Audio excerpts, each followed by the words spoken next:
आसुज माँ की कथा, अश्विन मास की कथा।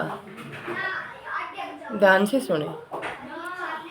बहुत पुरानी बात है कि मथुरा के राजा कंस का एक रिश्तेदार था। उसका नाम था वाणासुर। वाणासुर की एक पुत्री थी जिसका नाम उषा था। उषा रूप सौंदर्य की मूर्ति थी। वाणासुर ने उसके रहने के लिए अलग महल बनवा दिया था। वहाँ वह अपनी प्रिय सखी चित्रलेखा के साथ रहती थी। एक दिन उषा ने स्वप्न में एक सुंदर युवा राजकुमार को देखा। वह राजकुमार भगवान श्री कृष्ण के पुत्र प्रद्युम्न का बेटा अनिरुद्ध था। उसकी सुंदरता को देखकर वह उसकी ओर आकृष्ट हो गई। वह उससे प्रेमालिंगन करना ही चाहती थी कि उसकी नींद खुल गई।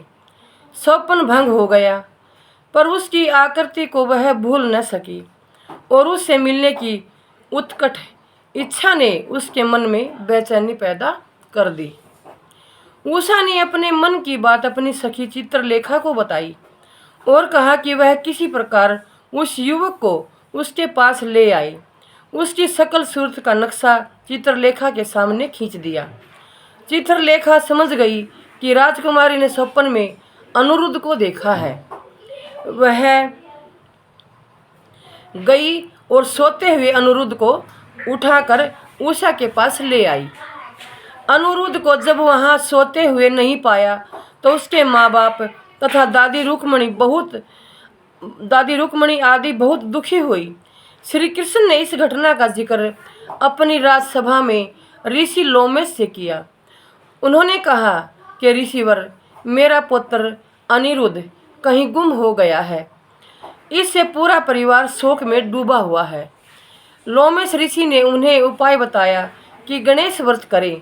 श्री कृष्ण ने उनके निर्देश का पालन किया और उन्हें पता चल गया कि अनिरुद्ध कहाँ है।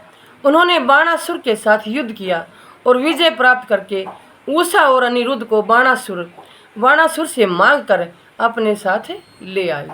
श्री गणपति भगवान की जय। गणेश जी की सदा ही जय।